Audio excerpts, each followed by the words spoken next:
Assalamualaikum warahmatullahi wabarakatuh. Hello everyone.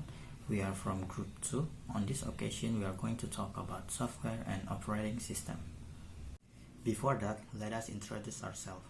My name is Salman Alfarisi with name 1220317. Software. When most of us think about software, we usually think about how complex and complicated it is. We might even think that understanding it is unattainable or too abstract for us. Without a doubt, software is intricate and nuanced, but it is something that all of us use and interact with on a daily basis.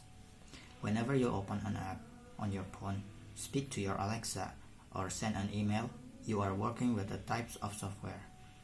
While we use software in many forms, each of these forms can be traced back to four main types of software. Having a basic understanding of these software types can give you a glimpse into how they work and how they could be used for your business. Let's briefly look at what software is. What is software? Obviously, if you were to ask your favorite programmer for a definition of software, it will be much more complex than this. But at its core, software is a computer program or an application that provides instruction to execute users' command. Every time you check the weather on your phone, you are using software. Whenever you open a message on Facebook, create a budget spreadsheet, or join a Zoom call, you are using software. Now that we've covered the basic definition of software, let's look at the four main types of software and how they are used in life and in business. Assalamualaikum warahmatullahi wabarakatuh. My name is Pradita Setiawan. My name 122000467. Four main types of software. First, application software. This is the most common type of computer software and can be defined as an user program that helps you perform tasks or achieve a desired outcome. The end user is the person who is actually using a product or program. They are the one for whom the end result is designed. Some examples of application software include internet browser, a CRM tool like HubSpot, a photo editing software like Adobe or Lightroom, or a word processing application like Microsoft Word. Application software is installed on a computer or mobile device based upon a user need. Because this is the most common type of software, there are many options available and users can choose the one that best fit their need, budget, and expectation. For example, anyone wanting to look on the internet could use Chrome, Safari, or even Firefox. Hello, my name is Sevi Widyaningsih. Name number 122000700. Second, system operation software. System software help the user, the computer or mobile device and application all work together seamlessly. This makes system software crucial to running any kind of application software as well as the whole computer system. Think about when your laptop or phone has an update. This is system software in action. There is a trick made to the system software that helps your computer or phone continue to work well and keep application running. Apple iOS is an example of system software, as is Microsoft Windows. System software is always running in the background of your device, but it is never something you will use directly. In fact, the only time most people remember it there is when it is time for an update. Assalamualaikum warahmatullahi wabarakatuh.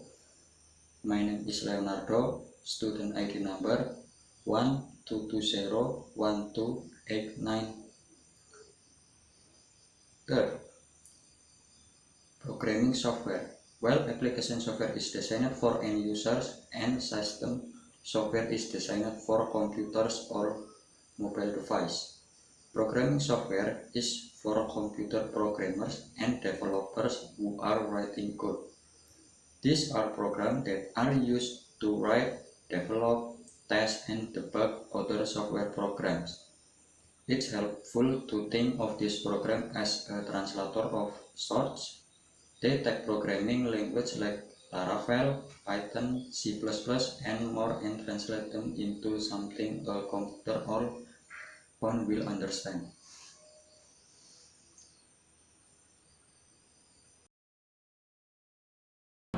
And last, driver software. This software is often considered to be a type of system software. Driver software operation and control devices that are plugged into a computer.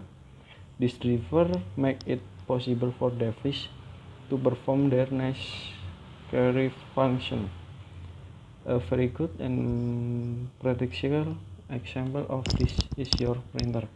When you are first setting up your printer to work with your computer, you have to install software to connect to so that they communicate and print anything you need. However, there exists one more classification of the software. The software can also be classified based on their availability and shareability. This classification is as given below. First, freeware. Freeware software is available without any cost. Any user can download it from the internet and use it without paying any fee. However, freeware does not provide any liberty for modifying the software or charging a fee for its distribution. Examples are Adobe Audacity, ImageBurn, Recuva, Skype, TeamViewer, and Yahoo Messenger. Second, shareware. Shareware is a software that is freely distributed to users on a trial basis. It usually comes with a time limit, and when the time limit expires, the user is asked to pay for the continued service. There are various types of shareware like adware, donationware, neckware, premium, and demoware, crippleware, trialware. Some examples of shareware are Adobe Acrobat, GetRight, PHP Debugger, WinShape.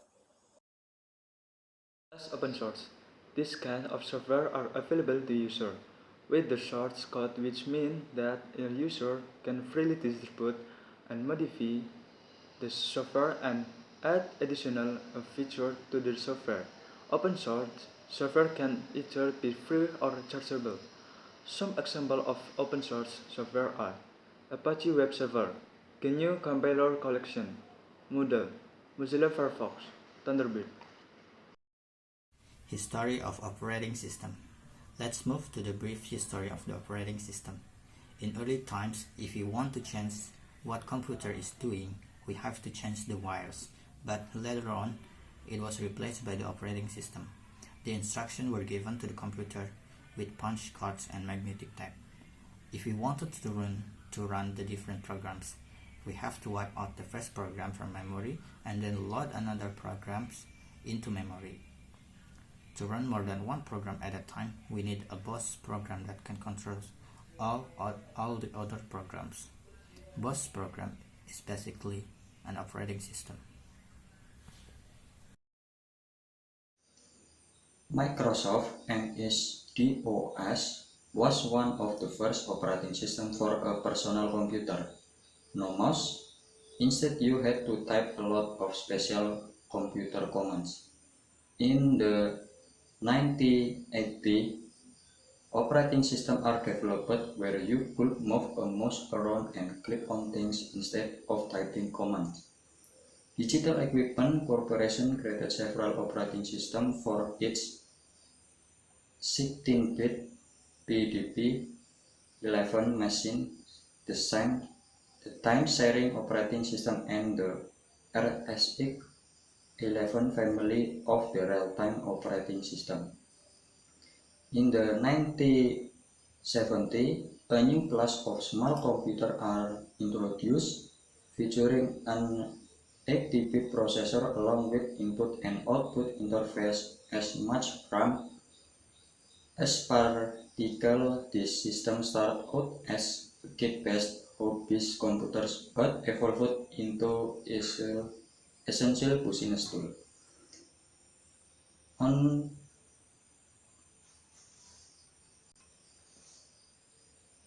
On November 1985, Windows 1.0 was released as the first version of the Microsoft Windows line.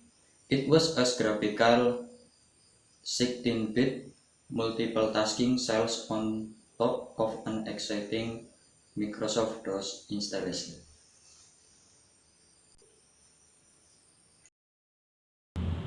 On 15 December 1999, Windows 2000 was released.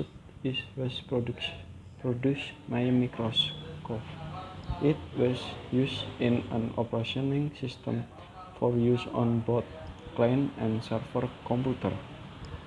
Windows XP is a personal computer operating system. It is produced by Microsoft. It was released to manufacturing on 24 August 2001. In 2009, July 22, Windows 7 was introduced. Windows 7 is a personal computer operating system produced by Microsoft. Windows 8 is a personal computer operating system and released to manufacturing on 1 August 2012. It is developed by Microsoft as a part of the Windows NT family of OS. It was released on 29 October 2012. Its features and flat user interface based on Metro Design language.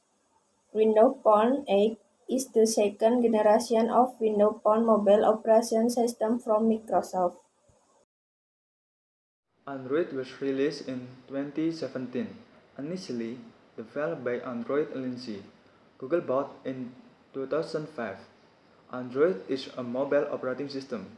It is based on Linux kernel and created by Google with a user interface based on direct manipulation. It is designed primarily touchscreen mobile phone. I use a type of operating system like Android enable users to use smartphone. The main credit for the development of iOS is going to Steve Jobs. Now the research work on the artificial intelligence is increasing day by day, and the upcoming time is a time of robotics.